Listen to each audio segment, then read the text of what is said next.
between Okay, age-wise. you heard it here first. Nope. HBO Max. Make me a teacher on the new Harry Potter series, or else Josh will come get you. Yeah. No hazmat suit for you. It's so good to see you, buddy. Congratulations. We've got, you survived the first movie. Congratulations. Thank you. So far, so good. So far, so good. Fingers crossed. First of all, we've talked at Comic-Con, but this is a little bit of a different context. I mean, exciting new opportunity, Where are all my friends? Yeah, we left all the seats empty for your Riverdale friends. So sad. Does it feel a little different? Yeah, I mean, pulling up today was very bizarre. I think I did 6 of these total with that gang, and coming here veritably alone. I mean, I have my director and my producer with me, but it's such a different experience without my cohorts. So I'm missing them specifically today. Do you have a favorite chaotic memory? Because you guys were always a highlight for me. Actually, thank you. That's so sweet. I was just watching this video. I was showing someone on my team today. There was an E! News interview. Sorry, it was not MTV. Where we were so delusional. We were doing a song. We were riffing off of each other and singing a song and didn't know that they were recording. And I posted it like 3 years ago, and I was showing her. I was like, this is what we used to do. This is how chaotic it used to be. Now I'm just delusional on my own. You carry the load, but you do great. You do great with that. Yeah. More grueling to do a Riverdale musical episode or the Strangers films? Riverdale musical episode. More traumatic in some ways? It's more traumatic. It's not grueling. Okay, let's go back around and reminisce on that maybe a little more, but let's talk about the Strangers. Congratulations.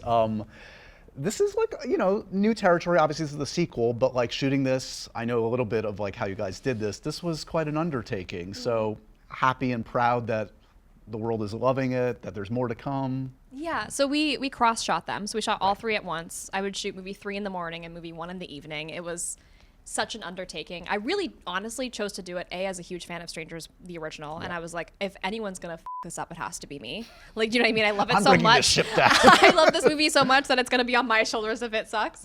And also because I wanted the challenge. I was like, when am I ever gonna get to shoot 3 movies at once again? Like, this will really test my craft. And it did. I think I had over 150 pages of notes when I went to shoot. But I'm really proud of it, and I got to edit these films and be a producer on these films and really have my hands, especially in 2 and 3. And we did enhancement shoots for 2, and we did a huge enhancement shoot for 3.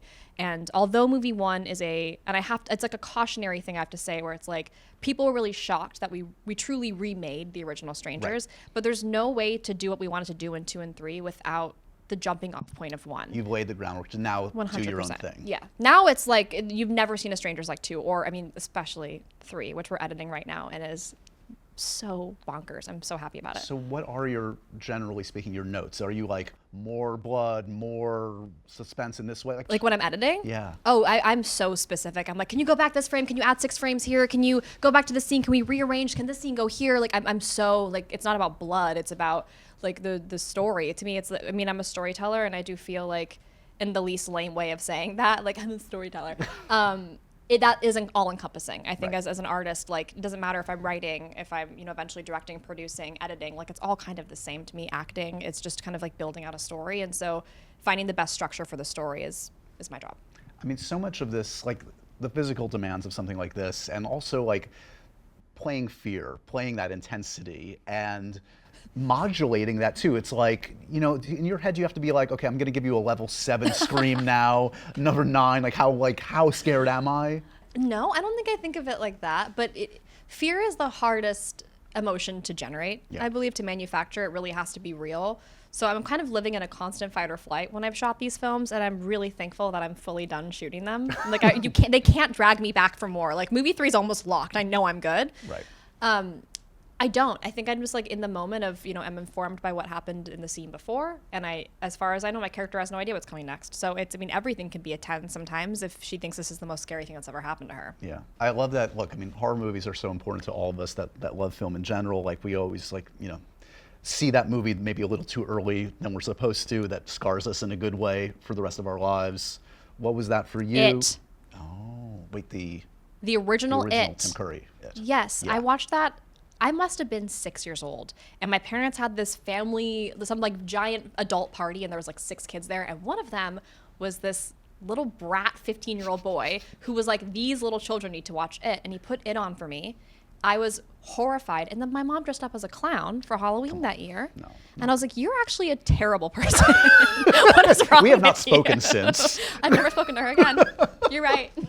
So scary clowns, not cool. No bueno. I have no problem with them now. And I actually love the It movies now, and especially the original. But back then it was genuinely traumatizing for me.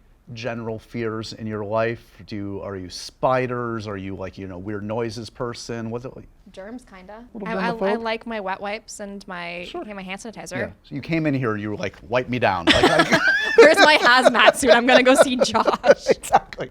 And you'll do it on the way out too. Exactly. I totally get it. I respect that. Playlist for these 3 films? Do you remember way Actually, back when what you were listening to? Yes. I would drive in the car every day with my makeup artist who I do all my films with, Tara, and she said, I did not know this. She could hear what I was listening to in my headphones, and I thought I was being very discreet. It was a lot of like Bring Me the Horizon and like really dark metal and screamo. Mostly once I had phased into a different part of my character. In the beginning, it was very like indie alternative. Like she was living in her little dream world, and as the days progressed, it became more and more dark and Warped Tour-esque. Okay. If I do say so myself. Well, what are you listening to now? Educate me. What someone that is hip and cool like you listens that. to? Really? No, I don't listen to that in my day-to-day life. Okay. I listen to the Marias. Like I listen to nice, like happy, calm indie music. Okay. Correct me if I'm wrong. I think from our past conversations, I noticed you were a Harry Potter kid, right? Yes. You just went to a real intense place. Absolutely. Absolutely. What's up, Josh? Talk to me. Just saying, they're shooting the new show. Are you a little upset you didn't get Hermione? I think I'm a little old. I didn't want to say it. I think I'm a little old for that. You could do it. I don't want to talk about that show. I don't think my controversial opinions will be appreciated. No, you're not alone. I mean, there are people that have different thoughts. Leave it in the past. It's perfect the way it was. They did it. They didn't. They didn't leave it in the past. It's fine. Those films, perfection for you. That casting, perfection. Why tamper? You couldn't do any better. I will absolutely be tuning in, though. Yeah. You know it. I'll be tuning in. In 3 years, we're going to be talking here. You're going to be like, it's amazing. Those little kids are so cute. I mean, like, look, I have complicated emotions about it because anything that's going to bring me back into the world of Hogwarts is going to feel magical. Right. I have my own personal opinions about J.K. Rowling that I don't need to get into, Sure. but I don't support. I mean, I'm going to be excited to be in the magical world of Harry Potter again. It's just... Maybe we could get you as a teacher. See, you're in between okay, age-wise. you heard it here first. Nope. HBO Max. Make me a teacher on the new Harry Potter series, or else Josh will come get you. Yeah. No hazmat suit for you. I was saying before, we were reminiscing, okay, Riverdale days. What's that? Is it like part of your life every day still? Like, do people literally every day bring up Riverdale for you? And are you cool with that? Yeah, it's like totally a part of the fabric of who I am as a person. Right, you have to own it. I love it. I have no regrets. Do people have any specific questions at this point, or is it just like, oh my God? I can't believe that show went for 7 seasons is usually the common. Right. Like, I stopped after season 3. I'm like, cool, I don't care when you stopped watching it. You don't need to tell me that. I have to do 7 seasons of it. Like, shut up. Looking back, is there any storyline you can't believe you guys got away with? Every storyline? I had it. My dead. First of all, okay. I think this order is correct. My brother died in episode 1. We found his body episode 1. Season 3 or 4, we did a Viking funeral for him where no. Season 3, I had him in a wheelchair. His carcass should have rotted. That's 2.5 years. Completely fine in a carcass that I spoke to every day. Then I did a Viking funeral for him, which means I put him on a buoy into the water and lit it on fire. Somehow I had his bones in a chest in my room a season later. Did I swim out and retrieve them before? Like, what? So, I mean, that's one of many. My brother was a doll, a demonic doll for a whole season. That ended up being my real brother in season 7. Yeah. I can continue. I was a witch in season 7. Sans broomstick, by the way, which my one request to Roberto was, can I be on a broomstick? Right. He said, yes, where's my broomstick? I'm still waiting on my broomstick. This is an exclusive preview of our rewatch podcast we're going to be launching very soon. No. How amazing would that be?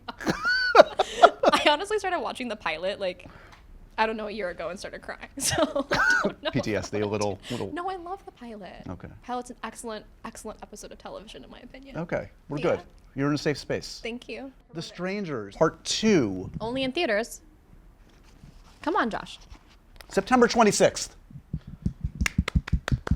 No one else is applauding, just us. It's the saddest thing ever. Oh, quiet. I love a quiet applause. Yeah, we'll edit in post.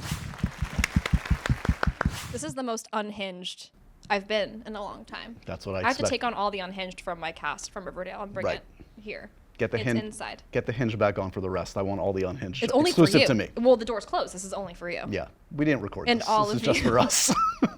Thank you. Thank Good you. to see you. Lovely to see you.